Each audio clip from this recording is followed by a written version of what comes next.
Messieurs, dames, si vous le voulez bien, nous allons pouvoir ouvrir cette séance du Conseil municipal du 27 mai dans des conditions tout à fait particulières, puisque théoriquement nous aurions dû installer ce Conseil aux alentours du 20 mars et que la pandémie dans laquelle nous sommes d'ailleurs encore nous a contraint à retarder ce moment. Je suis pour ma part ravie de vous trouver dans cette configuration. Les choses vont pouvoir commencer, les choses vont pouvoir se poursuivre en tout cas, s'agissant d'un certain nombre d'entre nous, mais déjà on a commencé à travailler différemment de ce que l'on avait pu imaginer il y a de cela 4 mois au moment de la campagne électorale. Eh bien, je vais commencer par l'installation de ce conseil municipal. Monsieur Derumeau m'a indiqué l'absence de Madame Soiris et celle-ci lui a donné procuration. Je vais donc vous faire part et vous rappeler les résultats. Donc sur notre commune des Innes sont inscrits 14 904 électeurs, 4 894 citoyens se sont déplacés aux urnes. Nous avons enregistré 174 bulletins blancs ou nuls et donc 4 720 suffrages se sont exprimés. 3 listes étaient en compétition. La liste Esine durablement a obtenu 3 114 voix. La liste Fier d'Esine a obtenu 1075 voix. Et la liste Vivre mieux ensemble a obtenu 531 voix. Ce nombre de voix détermine un nombre de sièges donc pour siéger au sein de ce conseil municipal. Donc 29 sièges pour la liste Esine durablement, 4 sièges pour la liste Fier d'Esine et 2 sièges pour la liste Vivre mieux ensemble. Je vais donc procéder à l'installation de ce conseil en faisant l'appel de vos noms et donc chacun d'entre vous répondra présent, pour ceux qui le sont. Donc Christine Bost, je suis là. Julien Olivier. Présent. Evelyne Freinet. Présent. Serge Tournery. Présent. Catherine Piet-Burgess. Didier Tran-Mansung. Présent. Sophie Duprat. Présent. Jean-Baptiste Maïtia. Fanny Parra, Jean-Luc Mesplède, Christine Mops, Richard Cabrafiga, Sandrine Marsan, Yves Lucas, Véronique Juseau, Olivier Tastet, Amandine Bétès, Nicolas Barthaud, Laurence Roy, Pierre Châtaignier, Mylène Emrabé, Alexandre Touré, Karine Thibault, Éric Lacoste, Laurence Puyou, Anne-Gaëlle McNabb, Georges Reynaud, Nathalie Marguerite, Jean-Pierre Lamanière, Arnaud Derumeau, Charlotte Soiris est donc absente et représentée, Dominique Ordonneau, Marie-Christine Guyot, Nadine Jiménez-Sanguinet, Louis-Maxime Viala. Notre conseil est donc installé. Et je vais passer la présidence de cette assemblée à notre doyen d'âge, conformément à l'article 21-22-8 du Code général des collectivités. Il s'agit donc de Monsieur Georges Reynaud.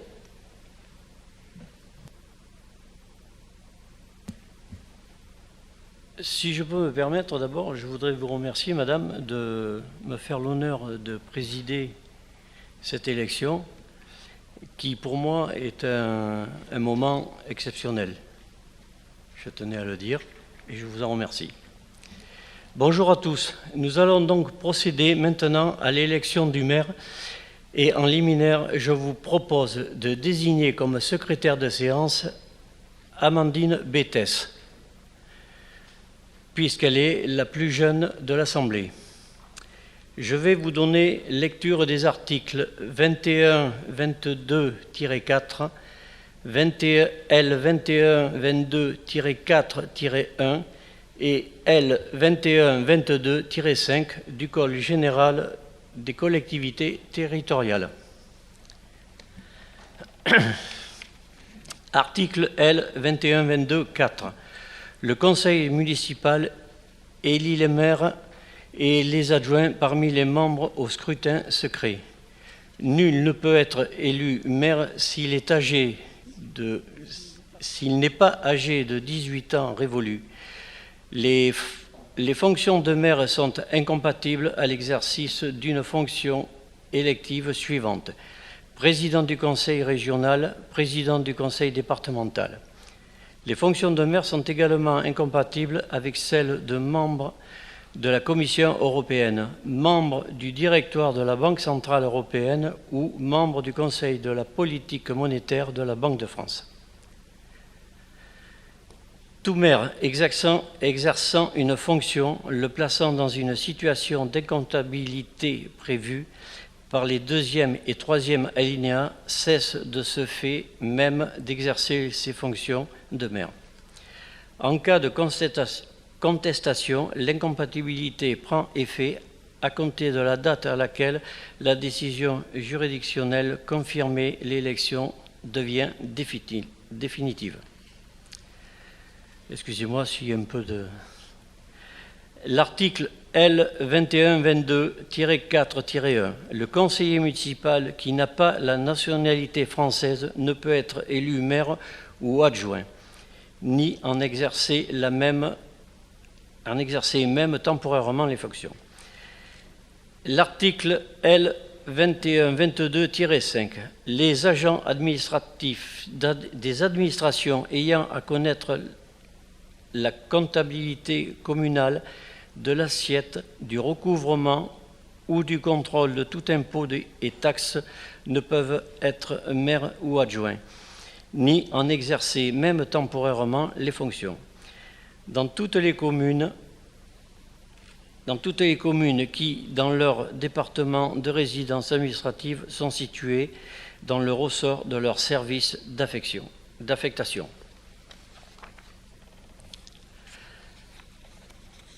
La même incompatibilité est opposable dans toutes les communes du département où ils sont affectés, au comptable supérieur du Trésor et au chef des services départementaux des administrations mentionnés au premier alinéa. Il est également opposable dans toutes les communes de la région ou des régions où ils sont affectés aux directeurs régionaux des finances publiés et aux chefs de services régionaux des administrations mentionnées au premier alinéa. Conformément à l'article 21-22-7 du même code, l'élection du maire se fait à bulletin secret à majorité absolue. Si après 2 tours de scrutin, aucun candidat n'a obtenu la majorité absolue, il sera procédé à un 3e tour de scrutin et l'élection aura lieu à la majorité relative. En cas d'égalité des suffrages, le plus âgé est déclaré élu. Je vous propose de désigner au moins 3 personnes pour m'aider dans les opérations de vote. En raison des mesures sanitaires, une seule personne pourra dépouiller. Je propose de demander à Alexandre Touré de faire le dépouillement et à l'opposition de désigner une personne par groupe. pour l'accompagner dans l'observation du dépouillement. Les listes Fiers des Innes et Vivre Ensemble souhaitent-elles proposer un candidat? Quels sont les candidats? Oui, il faut que je... Oui. Parce que je posais la question après, d'accord. Oui. Alors, pour la liste Fiers des Innes. Oui, pour le dépouillement. Pour le...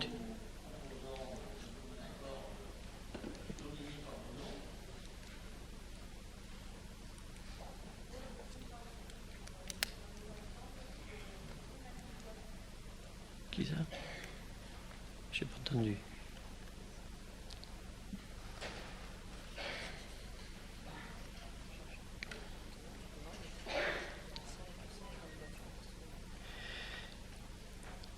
Donc, maintenant, quelles sont les candidatures au poste de maire pour la liste Esine durablement?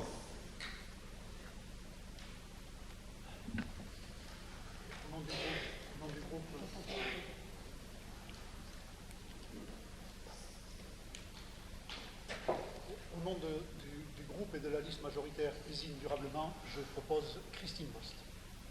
Merci. Pour la liste Fiers des Innes. Nous ne présentons pas de candidat au poste de maire. Merci. Pour la liste Vivre mieux ensemble. Merci. Vous trouverez devant vous le nécessaire pour voter, enveloppe et bulletin.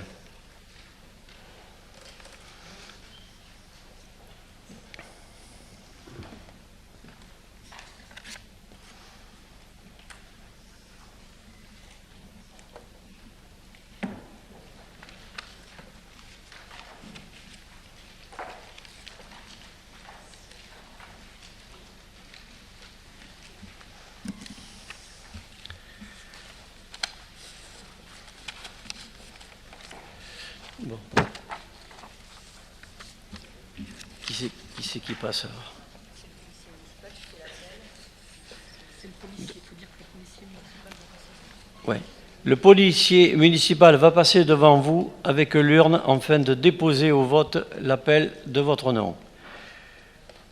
Madame Christine Bost. Julien Olivier. Catherine Piest-Burger.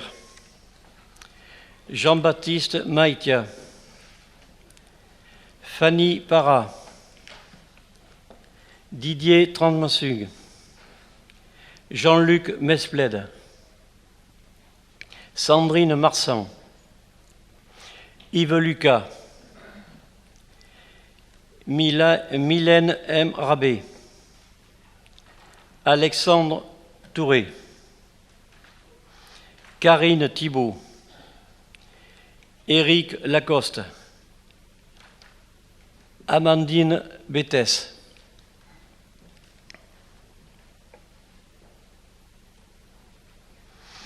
Nicolas Barreto. Arnaud Desrumeaux. Charlotte Soiris. Dominique Ordonneau. Marie-Christine Guyot. Louis-Maxime Viala. Nadine Sanguinet-Gimenez. Pierre Châtaignier. Laurence Roy. Laurence Pouillou. Anne Gaëlle MacNab. Jean-Pierre Lamanière. Nathalie Marguerite. Olivier Tasté. Véronique Jussot. Richard Cabrafiga. Christine Boeuf. Sophie Duprat. Serge Tournery. Evelyne Freinet et Georges Reynaud.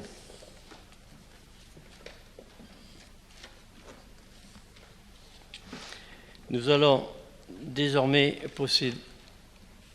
procéder au dépouillement.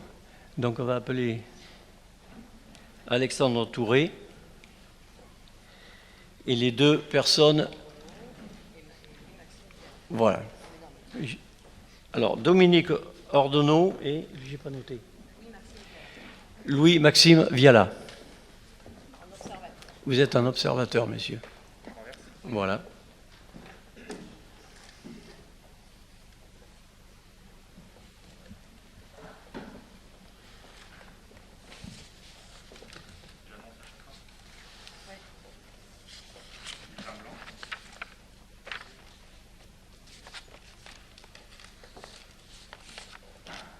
Nadine Sanguinet Gimel.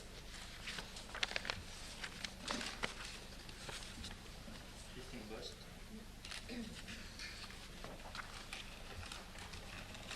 Christine Bost. Christine Bost. Christine Bost. Christine Bost. Christine Bost. Christine Bost.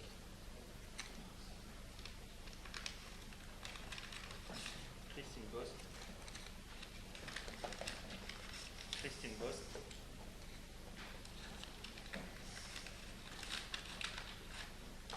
Christine Bost.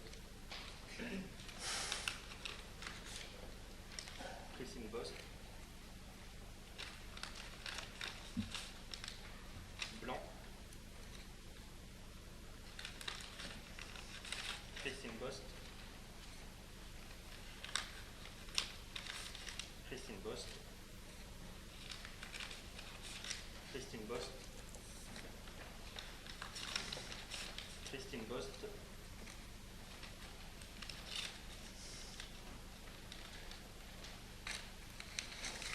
Christine Bost. Christine Bost. Christine Bost.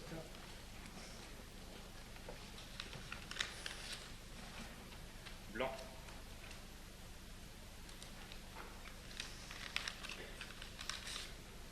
Blanc. Nadine Sanguinet Jimenez.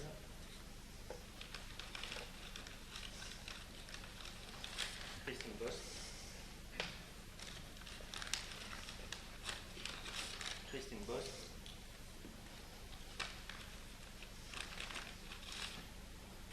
Christine Bost. Christine Bost.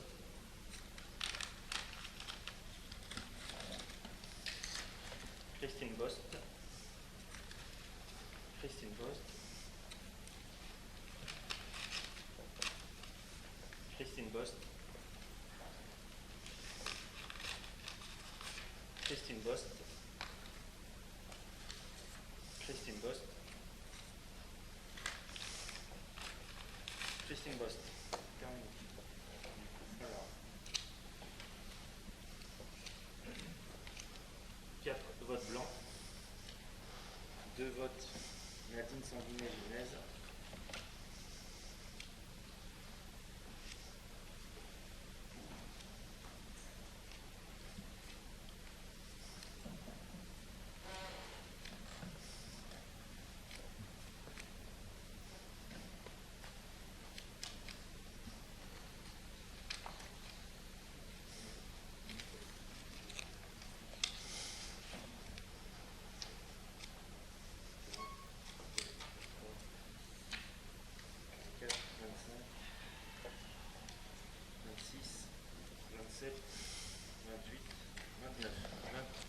Vote.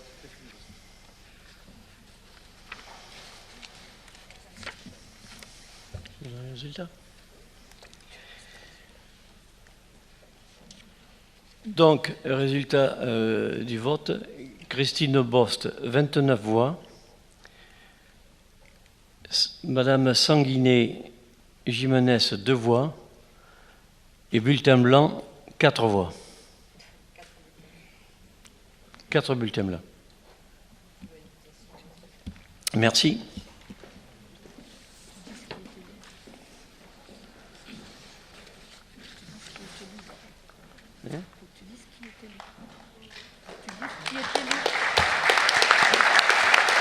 Donc, Madame Christine Bost est élue à majorité.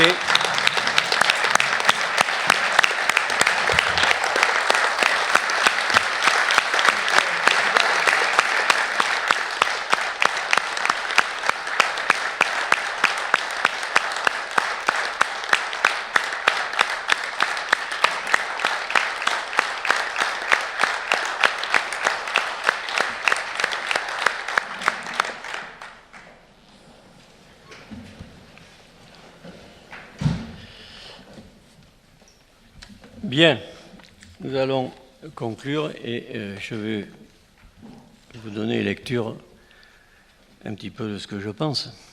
Mesdames, Messieurs, avant de conclure ma présidence, je tiens en premier lieu à féliciter Madame le maire pour sa victoire et son élection au sein de notre nouveau conseil. Nous l'avons tous constaté, la participation électorale n'était pas au rendez-vous le 15 mars dernier.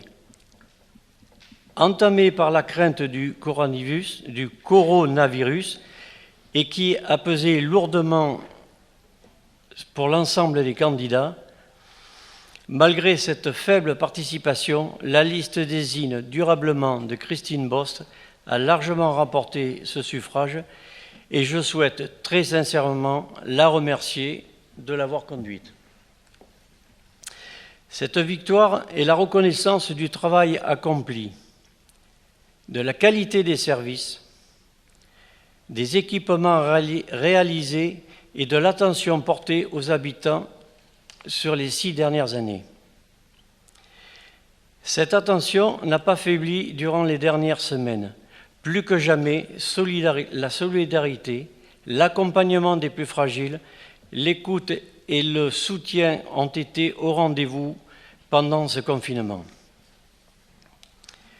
Nous venons de vivre une période inédite. Elle n'est d'ailleurs pas encore terminée, une période si particulière, ô combien difficile pour certains, où les vertus de notre mère ont été, je le crois, reconnues et partagées par beaucoup désinaises et désinés. Inutile de cacher mon attachement pour l'actualité sportive et dans ce domaine, il n'est courant que de rappeler qu'il n'y a pas de grandes équipes sans grand capitaine.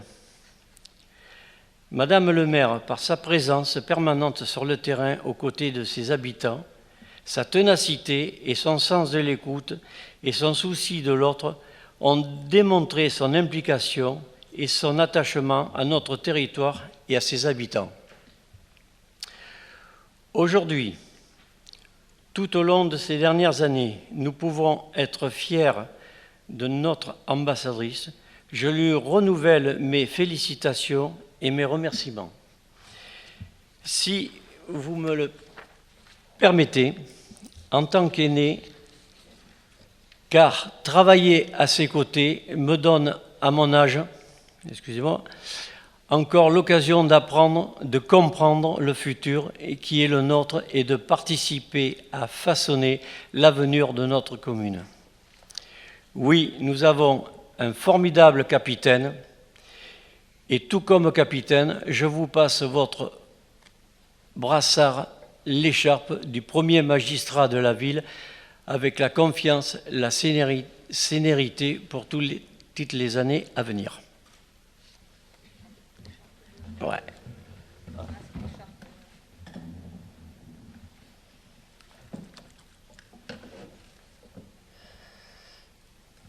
On se protège, je lui fais pas la bise, mais on se protège. Je passe sur le front, ça sert à rien. Vous ne voulez pas te voir, c'est l'émotion. De le mettre aussi, on sait jamais.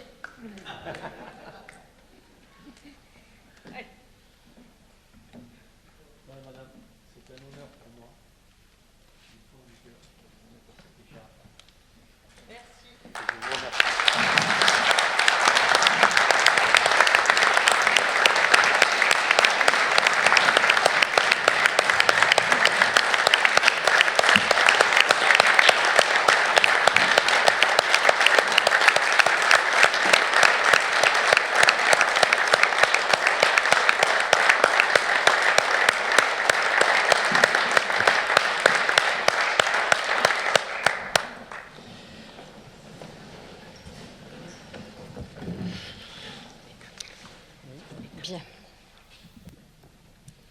Mesdames et messieurs, ceindre l'écharpe de mer et à travers elle les couleurs de notre République pour ce 3e mandat, et vous l'imaginez bien pour moi, une très grande émotion et un très grand honneur. La recevoir sous votre regard à tous, et en particulier sous celui de Pierre Branat, qui en connaît si bien le sens, renforce pour moi l'intensité de ce moment. Sachez que je mesure pleinement la force et les symboles de cette écharpe. Sachez que je mesure aussi pleinement les exigences qu'elle requiert. Je tiens à vous remercier de la confiance que vous venez de me porter. C'est avec beaucoup de gratitude et d'humilité que je mettrai tout en œuvre pour être indéfectiblement digne de cette confiance. Évidemment, je tiens également à remercier les citoyens qui, quel que soit le sens de leur vote, dans des circonstances si particulières, ont assuré leur devoir civique. Nous avons vécu et nous vivons encore, le mot peut sembler galvaudé et pourtant il s'agit bien de cela, une période inédite. Un moment qui bouleverse notre rapport au temps, un moment qui bouleverse notre rapport aux autres, un moment qui bouleverse notre rapport à la liberté, à la parole publique aussi et à la gouvernance. Un moment qui aura eu le mérite de mettre chacun d'entre nous, collectivement ou individuellement, face à l'essentiel. Rétablir le bon ordre des choses, s'interroger sur ce qui est important, mettre le doigt sur les missions fondamentales de notre société, sur notre dépendance à l'autre, qu'il soit soignant, qu'il soit transporteur, qu'il soit caissier, caissière, couturier, couturière, qu'il soit enseignant, qu'il soit agent du service public ou qu'il soit par exemple industriel, producteur de masques, de tests ou autres appareils d'assistance respiratoire. Cette période aura, il faut l'espérer, pour effet de nous engager vers une réflexion et vers des prises de décision nourries de cette expérience, y compris à l'échelle de notre commune. Je ne suis pas de celles et de ceux qui affirment que demain sera différent, que tout devra changer. Mais je reste convaincue que nous avons de nombreuses leçons à tirer de cette situation. Ici, comme dans toutes les communes de France, nous avons paré à l'essentiel, organisé, réorganisé, assuré le fil de la solidarité, chaque jour apportant son lot de nouveautés pour lesquelles il nous a fallu agir et inventer. De nombreux ésinés, anonymes ou non, se sont mobilisés. Et je suis sensible à cet élan de solidarité qui s'est une nouvelle fois révélé dans notre commune et qui est à l'image de cette solidarité nationale porteuse d'espoir pour notre société.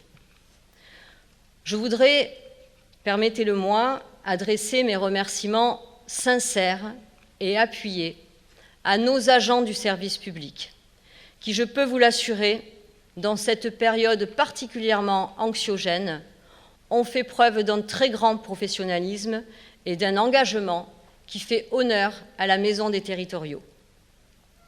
Impossible pour moi de ne pas vous citer quelques exemples tant l'abnégation et la détermination de certaines et de certains le méritent. Je veux parler des aides à domicile qui ont été exemplaires auprès de nos aînés. Je veux parler de nos assistantes sociales, dont la mission est loin d'avoir fléchi. Et il y a fort à parier que la courbe va encore s'accentuer. Je veux parler de notre police municipale, de notre gardienne du Pinsent, qui ont dû faire preuve de pédagogie et de patience.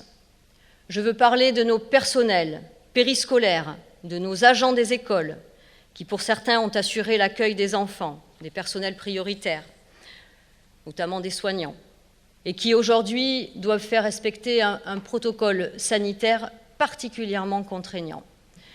Je veux parler de nos agents qui ont assuré chaque jour les permanences à la mairie, au CCAS, nos agents des services techniques qui ont manifesté leur volonté de reprendre les outils. Je veux parler de la placière du marché, sur le pont, aux côtés des élus pour soutenir producteurs et commerçants. Je veux parler du service communication qui a été mis à rude épreuve et bien sûr de l'ensemble du comité directeur qui, à vos côtés, Monsieur le Directeur général des services, a fait preuve non seulement de solidarité, mais également d'une très grande capacité d'adaptation, que ce soit dans la gestion de leurs équipes ou que ce soit en ayant pris à bras-le-corps de nouvelles missions. Je suis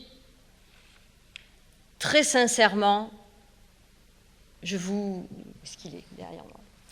Je tiens très sincèrement à vous faire part de ma gratitude, tant votre engagement, Monsieur le Directeur, et l'engagement de l'ensemble des collaborateurs nous a permis et nous permet encore d'assurer la continuité de nos missions, on le voit encore ce soir, de manière sereine et sécurisante, ce qui, chacun en conviendra, est particulièrement précieux. Précieux également le soutien, l'engagement et la présence des élus de la majorité sortante, plus particulièrement ceux qui ont, malgré eux, joué les prolongations. Chacun a mis un point d'honneur à tenir son rôle, que ce soit dans la distribution des masques, dans la tenue du marché dominical. Je voudrais attribuer une mention tout à fait spéciale et particulière à Émilie Coutenceau, qui, en tant qu'adjointe à l'éducation, est restée engagée et mobilisée jusqu'à la dernière minute. Elle l'est encore. Enfin, je souhaite remercier l'ensemble des élus qui siègent désormais ou à nouveau dans ce Conseil pour leur mobilisation, y compris bien sûr les membres de l'opposition qui sont venus spontanément prêter main forte pour la distribution des masques. Permettez-moi à présent d'ouvrir un petit chapitre nostalgie, car malgré les circonstances, je ne voudrais pas passer sous silence le départ de nos collègues qui ont fait le choix de nouvelles destinées. Dans un premier temps, à nos collègues de l'opposition, je voudrais dire que malgré parfois des échanges un peu tumultueux, je crois que nous avons su travailler ensemble. Ils ont tenu leur rôle avec constance. Nous avons toujours eu des relations respectueuses, dignes de notre démocratie, et je tenais à les remercier, notamment ceux qui sont présents ce soir. En particulier, je voudrais souligner la présence de Madame Miramont Mazera et de Monsieur Vergniaud. Je voudrais souligner leur assiduité et leur implication et leur souci de la chose publique. La société à laquelle je crois doit tenir compte de nos différences. Elle doit apporter pluralité, aspérité et divergence parfois. Je veux être la garante de cette tonalité qui permet à notre démocratie de raisonner et de vivre au-delà des positions dogmatiques stériles qui pèsent peu devant les enjeux que nous devrons relever dans les années à venir. S'agissant de nos collègues de la majorité, 11 d'entre eux ont décidé de raccrocher les gants de l'engagement municipal. Certains, influencés par des orientations professionnelles difficilement compatibles avec des responsabilités municipales, d'autres ayant décidé de consacrer une nouvelle tranche de vie à des destinées différentes. Je ne peux bien sûr saluer chacun d'entre eux individuellement, mais je tenais à tous les remercier sincèrement pour leur engagement et leur disponibilité au service de notre commune. Pierre Aupert, Émilie Coutenceau, Cédric Derbécourt, Laetitia Dumas, Joël Dussault, Benoît Gailloux, Antoine Lecat, Thierry Lelaurin, Pierre Marquette, Nicolas Hong, Nanette Perry, Betty Piccioli. Je veux saluer la qualité de nos échanges et je veux leur dire le plaisir qui a été le mien à agir avec eux pour Ésine. Je ne peux le faire pour tous, mais je voudrais cependant avoir quelques mots spécifiques à l'attention de 4 d'entre eux, ceux qui ont fait preuve de la plus grande capacité de résistance dans le temps autour de ce conseil. Pierre Aupert, 31 années d'engagement au service des Aisinais. Dès 1989, Pierre Branat lui confie des responsabilités en matière d'économie et d'emploi. Mais ses avis sur la culture, notamment sur l'école municipale de musique, ont toujours été précieux. Son regard sur le monde, ses réflexions toujours riches de sens, son souci des autres, ont beaucoup apporté à l'équipe. Thierry Le Lorrain. C'est en 2001 que Pierre Branat le convie à l'aventure municipale qui durera 19 années. 19 années de mandats municipaux, mais bien plus au service de la commune. Pur produit de l'engagement associatif, il consacre beaucoup d'énergie au sein de l'association du Centre aéré des Innes, ce lieu d'effervescence, d'invention et d'attention portée aux plus jeunes. Passionné de sport, il mènera sa délégation, que je lui confierai, d'adjoint, avec sérieux et implication. Le carnaval, le téléthon et les nombreuses animations de la ville n'ayant pas de secret pour lui, je suis certaine que Thierry ne sera jamais trop loin de nos activités. Quelques mots à l'attention d'Émilie Coutenceau. Nous avons fait ensemble nos premiers pas au sein du conseil municipal en 2001, mais nos engagements politiques remontent bien au-delà. Son engagement militant et sa passion pour la politique l'ont conduit à être conseillère régionale pendant 12 ans, puis aujourd'hui, à prendre des responsabilités d'encadrement dans cette grande collectivité. Pour le mandat qui s'achève, elle a conduit avec beaucoup de professionnalisme sa délégation d'adjointe à l'éducation, sans doute une des plus complexes, des plus sensibles. Elle a su la tenir avec rigueur, sens des responsabilités, et comme je le disais tout à l'heure, et jusqu'aux derniers instants. Et enfin, quelques mots à l'endroit de Joël Dussault, dont la richesse du parcours politique n'a d'égal que la pugnacité et l'ancrage de ses convictions. Inutile de préciser que sa présence pendant ces 2 mandats a été pertinente et précieuse. Adjointe aux finances, c'est aussi avec ses qualités d'intellectuelle et d'observatrice de la société qu'elle a nourri notre vie municipale et enrichi nos échanges. Joël ne sera, je le souhaite, jamais trop loin. J'espère même qu'elle pourra consacrer une partie de son temps libéré sous des formes différentes à la vie de notre commune. Si nostalgie rime avec pincement au cœur, je voudrais dire que c'est toujours difficile de voir partir des compagnons de valeur avec lesquels on a eu plaisir à travailler, même s'il est vrai que cela ouvre des perspectives pour de nouveaux talents. Il n'en demeure pas moins vrai que ce soir, je peux, grâce à vous, me retourner et voir le travail accompli, et grâce à vous, je peux aussi en être fière.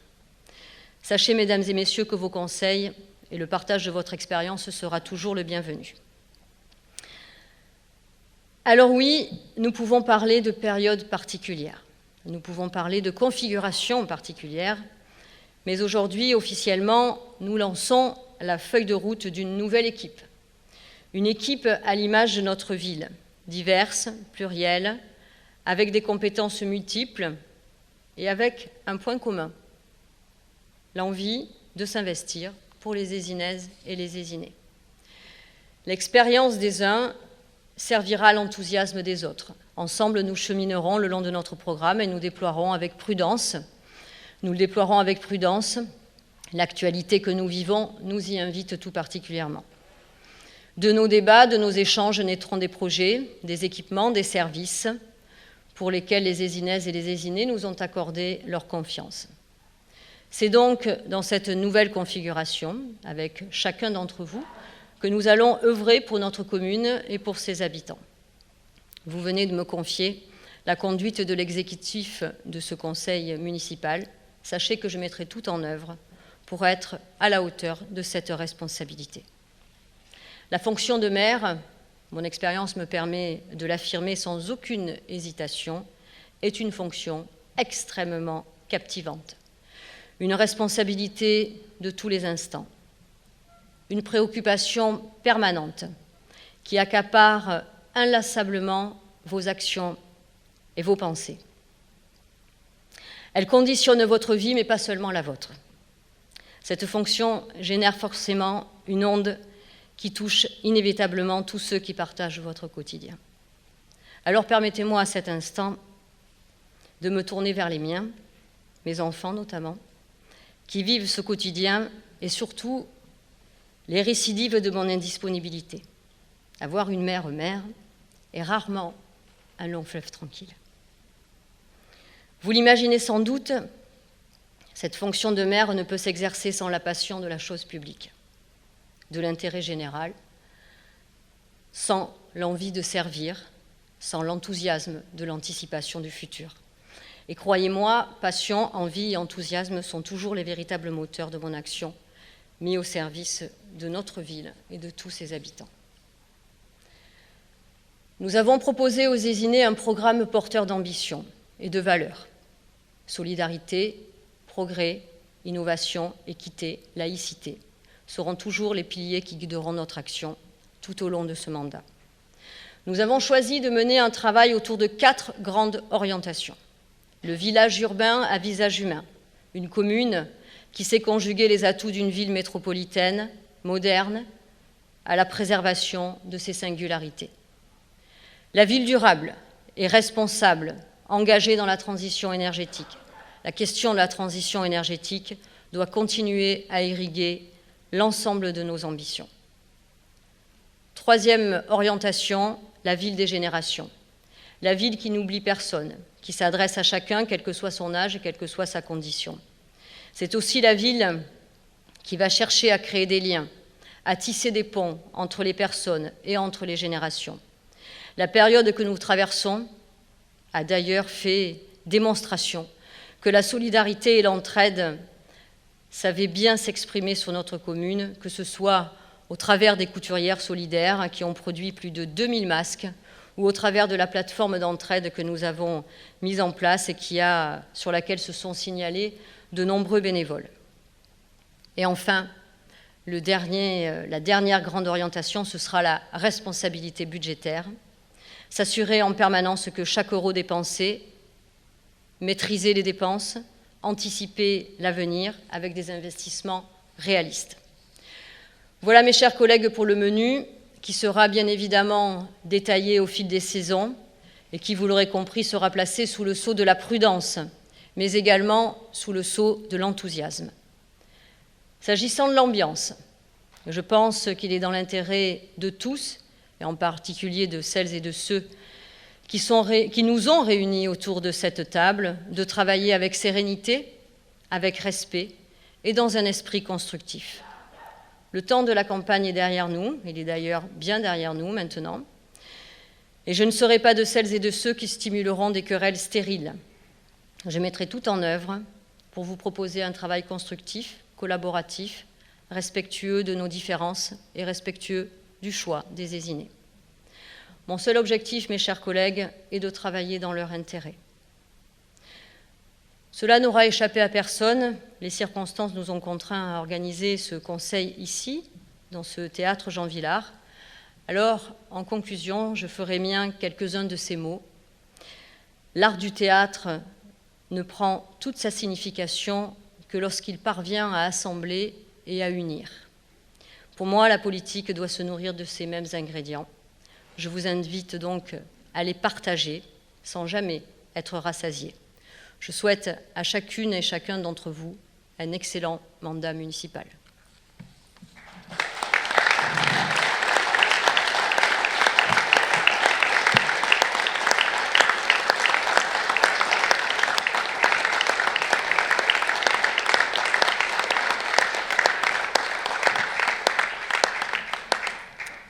Y a-t-il des demandes de prise de parole?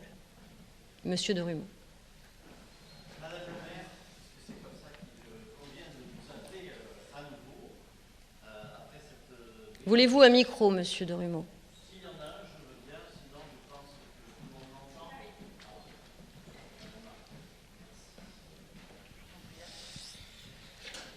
Donc, Madame le maire, puisqu'il convient de nouveau de vous appeler par le titre de votre fonction, après cette brillante élection, Vous avez remarqué que notre groupe, et plus particulièrement moi-même, en tant que tête de liste lors de cette élection municipale, donc effectivement elle est bien loin derrière nous, n'avons pas souhaité présenter de candidat au poste de maire, parce que le temps qui est passé, le temps de la campagne est fini.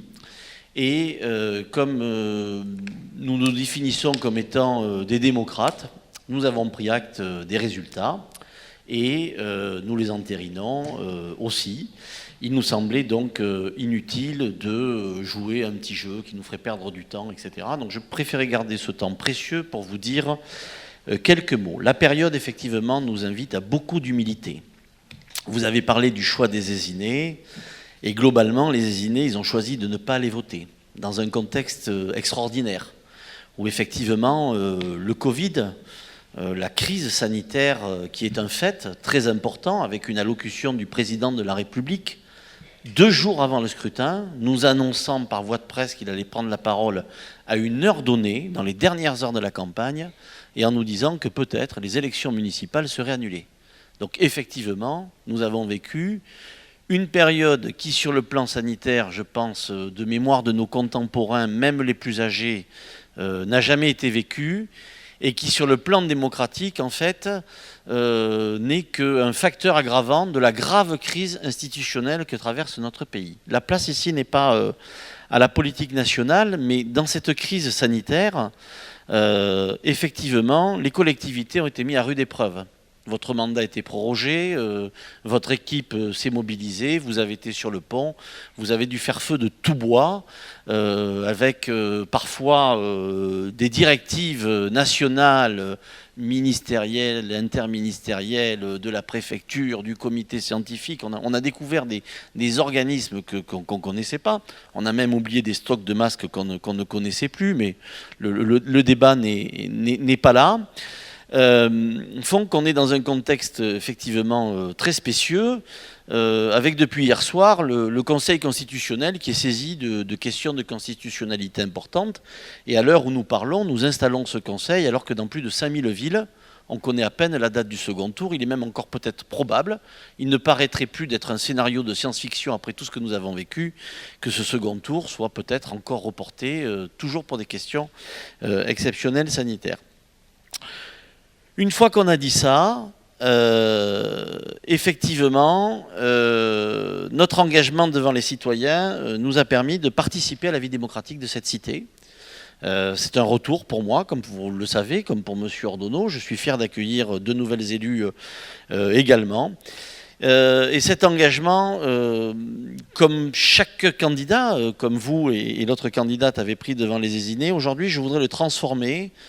Non pas pour être votre opposition, comme vous nous appelez depuis l'ouverture de ce conseil. Nous sommes des collègues, certes avec de nombreuses divergences, que nous avons eu largement le temps d'exprimer, et je crois que tout le monde cerne bien le contour de ce qui nous unit et de ce qui nous sépare.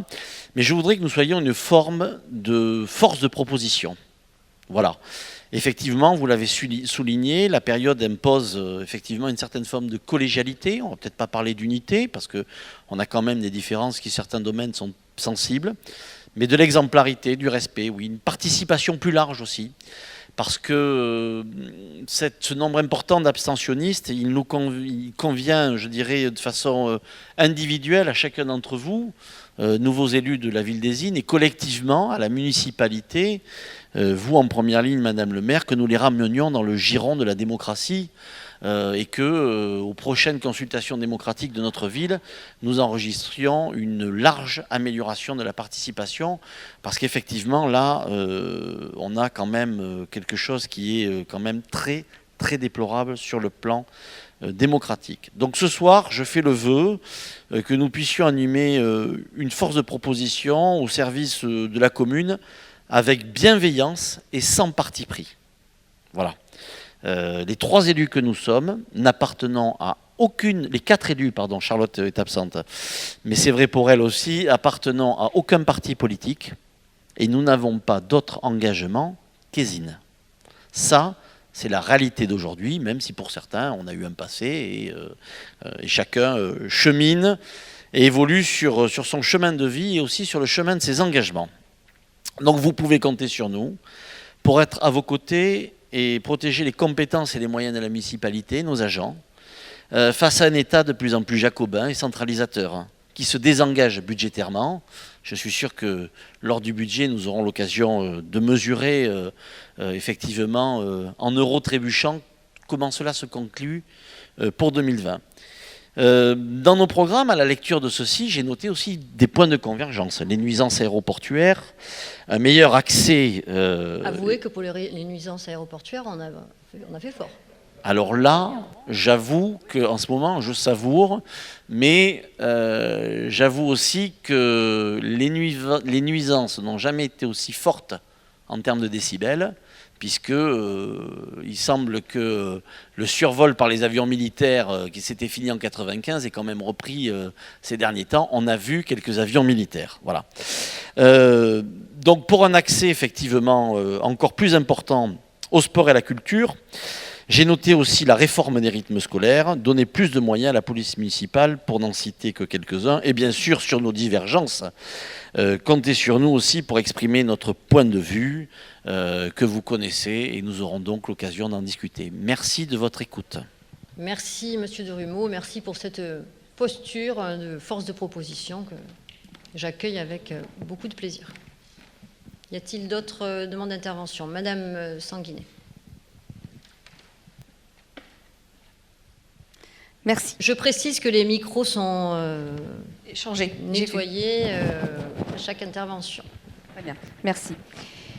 Je tiens tout d'abord à féliciter Madame Christine Bost et ses colistiers qui ont gagné les élections municipales. Une nouvelle mandature s'ouvre aujourd'hui et ces élections municipales se sont déroulées dans un contexte inédit, on l'a déjà dit. Mais cette crise sanitaire nous a frappés de plein fouet. Elle a provoqué une abstention record pour une élection locale qui, en principe, amène aux urnes un nombre élevé d'électeurs. À Ézine, 32,84% contre 58,18% en 2014. J'émets un souhait, que tous et toutes, on s'implique dans cette nouvelle mandature. Je souhaite que nos relations prennent un bon départ. On ne sera pas des élus d'opposition systématique, mais des élus constructifs, au service de la commune et des administrés. Si vous en êtes d'accord, travaillons ensemble. Merci. C'est ce à quoi je vous invite également. Bien, pas d'autres demandes d'intervention. Eh bien, nous allons pouvoir passer au second point à l'ordre du jour, qui est la détermination du nombre d'adjoints. Vous savez que cette détermination se fait en fonction du nombre de conseillers municipaux. Nous avons donc 35 conseillers municipaux. Nous pouvons donc déterminer un nombre d'adjoints à hauteur de 10 adjoints. Est-ce que voilà, c'est donc le nombre d'adjoints que nous avons depuis la mandature qui s'achève. Donc nous allons poursuivre sur cette même configuration. Pas d'opposition, pas d'abstention. De toute façon, je pense d'ailleurs que ça ne se vote pas, ça. Pardon. Ah bon. Oui.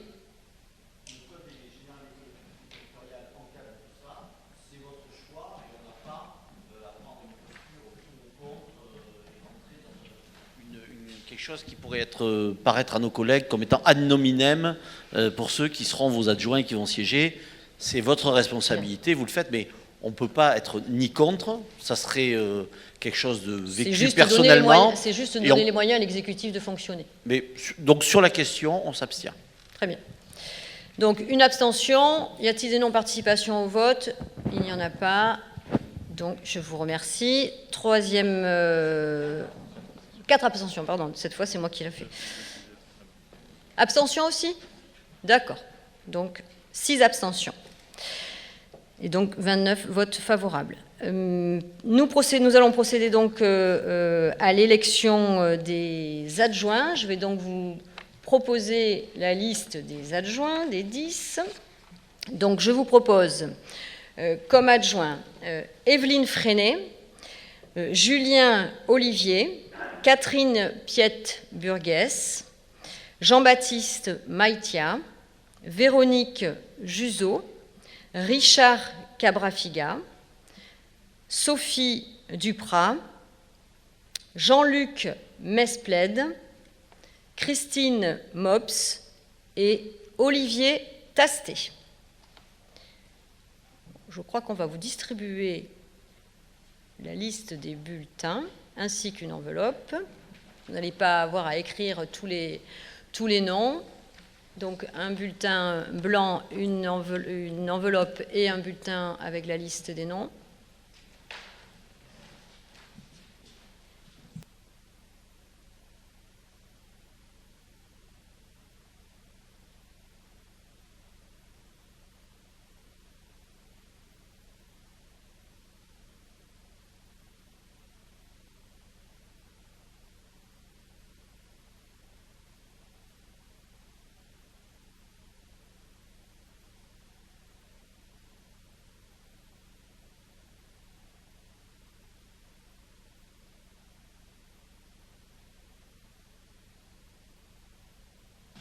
Donc nous allons procéder de la même manière pour l'opération de vote où à l'appel de votre nom, l'urne passera devant vous.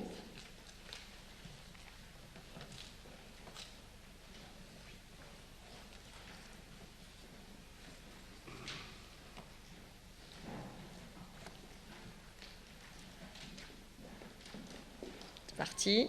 Donc Christine Bost, Julien Olivier, Catherine Piet-Burgess, Jean-Baptiste Maïtia, Fanny Parra, Didier Tran-Mansung,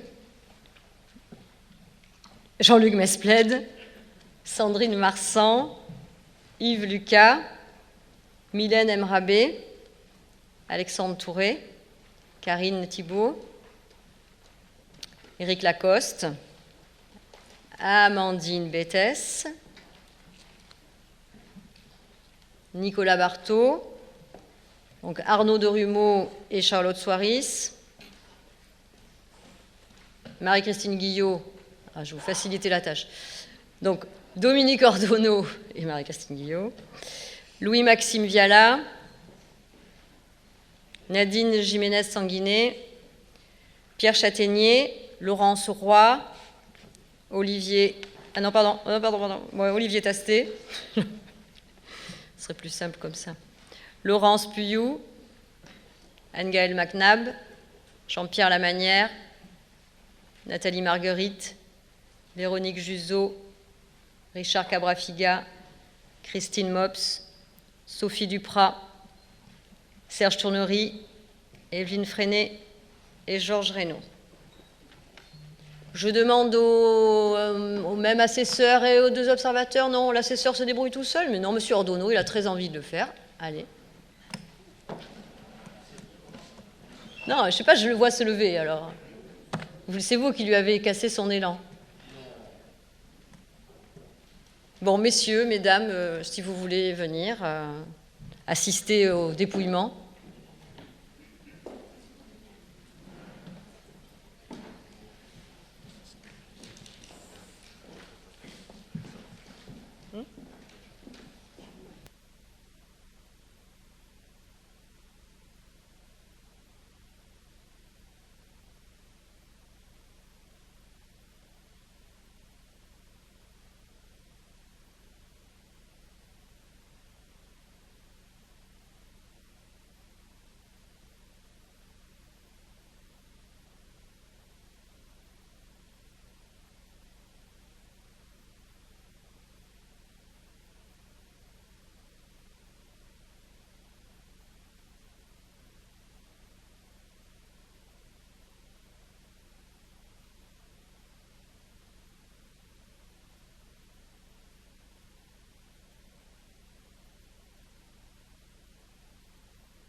Bien. Donc la liste des adjoints que je viens de présenter donc, obtient 29 voix, 2 bulletins nuls et 4 bulletins blancs. Je vais donc vous donner peut-être les délégations que je souhaiterais confier à chacune et chacun d'entre eux. Donc Evelyne Freinet se verra confier l'aménagement urbain et le patrimoine. Julien Olivier se verra confier la culture, la citoyenneté et l'administration générale. Catherine Piet-Burgès, l'éducation et la jeunesse. Jean-Baptiste Maïtia, les finances, les affaires juridiques et les marchés publics. Véronique Juzeau, où est-ce qu'elle est ? Véronique Juzeau, les ressources humaines, la communication et la modernisation des services. Richard Cabrafiga se verra confier l'emploi, le développement économique et la zone maraîchère. Sophie Duprat, les solidarités, la petite enfance, les aînés et le handicap. Jean-Luc Mesplède, les services techniques et le cadre de vie. Christine Mops, l'environnement et la transition écologique. Et Olivier Tastet, le sport, la sécurité, la tranquillité publique. Je souhaiterais donner aussi, je donnerai également des délégations à des conseillers municipaux, à Fanny Parra, qui ça sera associé à Catherine Piet-Burgès, puisque je lui donnerai comme délégation la jeunesse, le centre de loisirs et les accueils périscolaires. Sandrine Marsan, la vie associative, les jumelages et les marchés de plein air. Laurence Roy, les aînés et le handicap. Nicolas Barthaud, la petite enfance, et Didier Tran-Mansung, l'économie sociale et solidaire, le conseil municipal des enfants, le devoir de mémoire et le suivi des AMAP. Je vous rappelle également que 3 conseillers métropolitains, mais 2 conseillers métropolitains s'agissant de Serge Tournery et d'Amandine Bétès. Serge Tournery suivra plus particulièrement les dossiers qui concernent les mobilités, la voirie, l'assainissement, la fibre, l'aéroport. Et Amandine Bétès suivra plus particulièrement les dossiers qui concernent le logement, la politique de la ville et les gens du voyage, tout ce qui sont des compétences de Bordeaux Métropole. Voilà, mes chers collègues, s'agissant de l'équipe, de l'ensemble de l'exécutif et de la gouvernance. Ensuite, autre point à l'ordre du jour, la lecture de la charte de l'élu local. C'est une nouveauté issue de la loi du 31 mars 2015, donc je vais vous faire lecture des 7 points que contient cette charte. Donc l'élu local exerce ses fonctions avec impartialité, diligence, dignité, probité et intégrité. Dans l'exercice de son mandat, l'élu local poursuit le seul intérêt général à l'exclusion de tout intérêt qui lui soit personnel directement ou indirectement, ou de tout autre intérêt particulier. L'élu local veille à prévenir ou à faire cesser immédiatement tout conflit d'intérêts lorsque ses intérêts personnels sont en cause dans une affaire soumise à l'organe délibérant dont il est membre. L'élu local s'engage à les faire connaître avant le débat et le vote. L'élu local s'engage à ne pas utiliser les ressources et les moyens mis à sa disposition pour l'exercice de son mandat ou de ses fonctions à d'autres fins.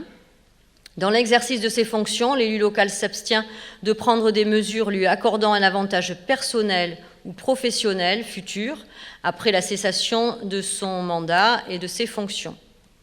L'élu local participe avec assiduité aux réunions de l'organe délibérant et des instances au sein desquelles il a été désigné. Issu du suffrage universel, l'élu local est et reste responsable de ses actes pour la durée de son mandat devant l'ensemble des citoyens de la collectivité territoriale à qui il rencontre des actes et décisions pris dans le cadre de ses fonctions. Voilà, lecture faite de cette charte. Est-ce qu'il y a des demandes d'intervention ? Donc le dernier point à l'ordre du jour, il s'agit donc de la délégation permanente de compétences du conseil municipal au maire.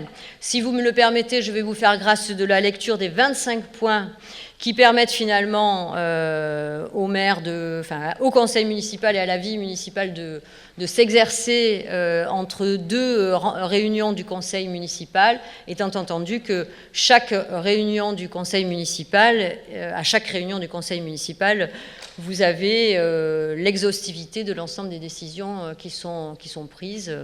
À chaque début de séance, nous vous fournissons une liste exhaustive de tous les contrats, décisions qui ont été pris d'ailleurs, entre les deux périodes. Est-ce que vous avez des questionnements ou des remarques à faire sur ces délégations? Ce sont sensiblement, ce sont les mêmes que précédemment, à l'exception du point numéro 2 sur la fixation des droits de voirie.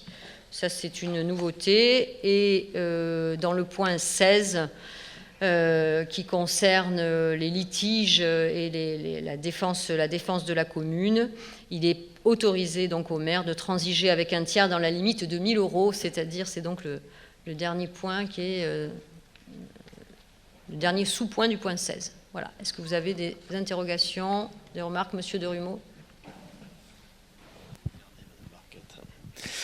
Oui, Madame le maire et vous tous, mes chers collègues, félicitations aux nouveaux adjoints, brillamment élus. Le suspense était à la hauteur de votre élection, Madame le maire, et donc le vote s'est déroulé comme il se devait. Pour revenir sur la délégation permanente de compétences du conseil municipal, effectivement, c'est plus qu'une tradition, c'est un fait. Simplement, ce n'est pas une obligation. Comme vous le rédigez dans l'intitulé du rapport de synthèse de cette délibération, puisque le Code général des collectivités territoriales autorise le conseil municipal à déléguer, mais ne l'oblige pas. Et vous avez rappelé dans votre discours, suite à votre brillante élection, que vous aviez démarré votre carrière en 2001, je m'en rappelle. Figurez-vous que j'en étais aussi, je pense que vous vous en rappeliez.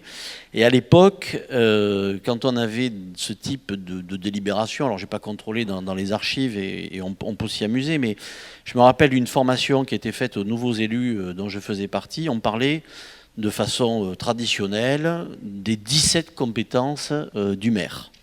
Aujourd'hui, il y en a 3 pages et on est rendu à 25. Alors, je ne vous tiens pas personnellement responsable.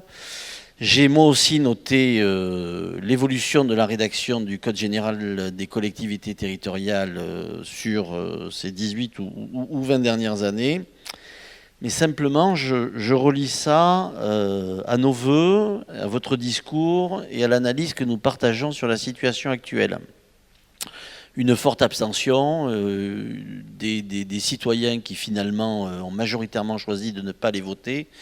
Je crois qu'en remettant un pouvoir important qui vous permet de réunir au minimum le conseil municipal pour discuter au préalable, même si j'ai bien noté que la délibération, conformément à l'article 21-22-23, nous rappelle que nous avons compétence sur tous les faits communaux et que nous exercerons un contrôle a posteriori si nous le souhaitons. La simple communication de conseils après, puisque en fait vous faites lecture de ce qu'on appelle les communications du maire à l'ouverture du conseil. Alors on prend tous des notes très rapidement, surtout pour ceux qui ne participent pas à la vie de l'exécutif au quotidien, ce qui est le lot d'ailleurs de nombreux conseillers municipaux, y compris de la majorité. Mes chers collègues, nous sommes 35 et tout le monde n'aura pas une délégation d'adjoints, puisqu'en fait, ces 25 compétences que nous déléguons au maire, par délégation, vous allez aussi les subdéléguer à vos adjoints et à vos conseillers municipaux délégués. Donc, c'est quand même un moyen de réunir le conseil municipal à minima, c'est quand même un moyen d'avoir les discussions a posteriori et pas a priori, c'est quand même un moyen de concentrer la prise de décision sur finalement une liste de 14 ou 15 personnes que vous venez de nous dresser, ce qui représente en gros un tiers de ce conseil, qui lui-même a été désigné, nous compris, par moins de 33% des habitants, un peu moins d'1 sur 3, je ne trouve pas que ce genre de pratique soit de nature à réconcilier le citoyen face au discrédit important et au bashing fait quotidiennement sur les élus, le politique au sens noble du terme, etc. Donc personnellement, j'aurais aimé qu'on puisse amender, même si je sais que c'est ce soir qu'on prend la décision, mais je vous rappelle que le Code général des collectivités territoriales prévoit aussi qu'on puisse discuter de vos délibérations avant que nous les votions, c'est ce que je suis en train de faire, et je pense que vous pourriez réduire le champ, vous pourriez associer plus le Conseil, plus les organes de délibération. Et si je vous ai parlé de nos convergences, dans nos divergences, il y avait quand même la politique urbanistique. Et je note quand même que beaucoup de ces 25... J'attendais que M. Olivier ait fini de vous parler pour ne pas vous obliger à suivre 2 conversations à la fois. Vous savez, j'ai de multiples talents et parmi lesquels être en capacité... Je n'en doute pas, mais je ne les connais pas tous. Voilà, donc je le note. Moi, je trouve que ça fait quand même beaucoup. Alors, on a fait amende honorable en finalement faisant tous vœux de plus participer, de plus intégrer. Et puis la première délibération qu'on prend, c'est 25 compétences pour une quinzaine de personnes, et on ne reviendra pas dessus. Deuxième chose, sur le contrôle a posteriori, et j'en aurai fini après. On peut exercer un contrôle a posteriori conformément à l'article 21-22-23, très bien. Il est effectivement de tradition que vous lisiez les communications du maire pendant la séance, et nous, on en a finalement un restitut papier, tracé, qu'on peut lire, revérifier, etc., qu'au conseil d'encore après, puisque ça figure dans le procès verbal. Est-ce qu'on pourrait imaginer à minima, que pour favoriser le contrôle a posteriori de l'ensemble des membres de cette assemblée délibérante, je ne parle pas seulement pour moi et les 3 élus qui m'accompagnent, mais pour l'ensemble des membres de cette assemblée délibérante, est-ce qu'on pourrait imaginer que pour faciliter notre mission de contrôle a posteriori, car le contrôle, la confiance n'exclut pas le contrôle, c'est un des principes du contrôle de gestion, nous puissions avoir les transmissions de façon plus régulière ou plus facile. Peut-être que vous pourriez nous les transmettre par écrit le jour du conseil, ou encore mieux 3 jours avant avec la convocation. Merci. Monsieur Durumeau, je suis très surprise de cette intervention parce que, certes, vous avez rappelé que vous étiez au conseil municipal en 2001, mais effectivement, entre 2001 et aujourd'hui, un certain nombre d'années se sont écoulées et les choses ont légèrement évolué, à la fois dans le cadre du Code général des collectivités, mais également au sein même de notre conseil municipal. Puisque M. Ordonneau ne vous l'a peut-être pas dit, mais depuis maintenant au moins 2 ans, je pense, à chaque conseil municipal, vous avez la liste, je ne fais plus la lecture, la litanie des communications, etc. On vous dépose sur table la liste que vous avez donc sur papier, dont vous pouvez prendre connaissance beaucoup plus simplement. Et donc il n'y a pas de décalage entre le moment où il y a la lecture et le moment où vous recevez le procès verbal. Mais ça, c'est déjà en piste depuis plusieurs années. Monsieur Ordonneau aurait pu vous le dire. Bien. Donc, écoutez, voyez, comme quoi vous m'avez annoncé vouloir être force de proposition. Monsieur Durumeau, j'ai anticipé votre proposition. Elle est déjà en fonctionnement dans notre conseil. Après, sur votre propos, on a quelqu'un qui n'a pas fait lecture des compétences pourrait penser que je m'arroge des pouvoirs incroyables. Je vais quand même donner quelques exemples. Le pouvoir, c'est de créer, de modifier ou de supprimer les régies comptables nécessaires au fonctionnement des services municipaux. de prononcer la délivrance et la reprise des concessions dans les cimetières. C'est d'accepter des dons et des legs. Ce ne sont quand même pas des pouvoirs qui bouleversent le fonctionnement de la commune, et tous les pouvoirs qui sont délégués aux maires qui ont un impact budgétaire les décisions ne peuvent être prises par le maire si préalablement le conseil municipal n'a pas, dans le vote de son budget, accordé les lignes nécessaires. Donc c'est extrêmement, vous l'imaginez bien, tout ça est extrêmement contenu et il n'y a pas là-dedans de surpouvoir qui est donné au maire. Et tout est très transparent, c'est juste pour pouvoir fonctionner normalement et ne pas réunir le conseil municipal toutes les semaines. Je peux vous faire la blague de faire une réunion du conseil municipal tous les 10 jours. Je pense que vous allez très vite vous en lasser, et moi aussi. Bon.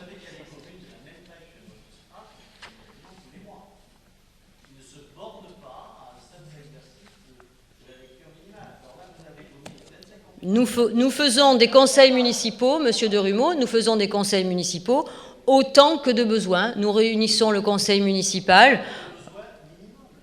Non. Le minimum, c'est un conseil par trimestre. On peut avoir une année où on a 5 ou 6 conseils dans l'année. C'est en fonction des besoins. Il peut y avoir des conseils où un ordre du jour sera très réduit parce qu'on a besoin d'agir rapidement, parce que justement, malgré les pouvoirs qui sont donnés au maire, moi, il y a certaines décisions que je souhaite faire passer devant le conseil municipal, qui est une décision collégiale. Bon.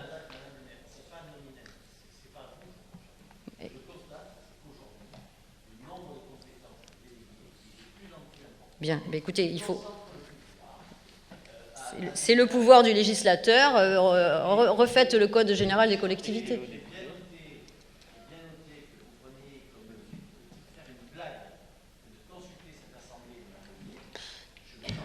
Non, c'est pas ce que j'ai dit, Monsieur de Rumeau. Force de proposition. Vous avez oublié d'ajouter une part à votre phrase, je crois.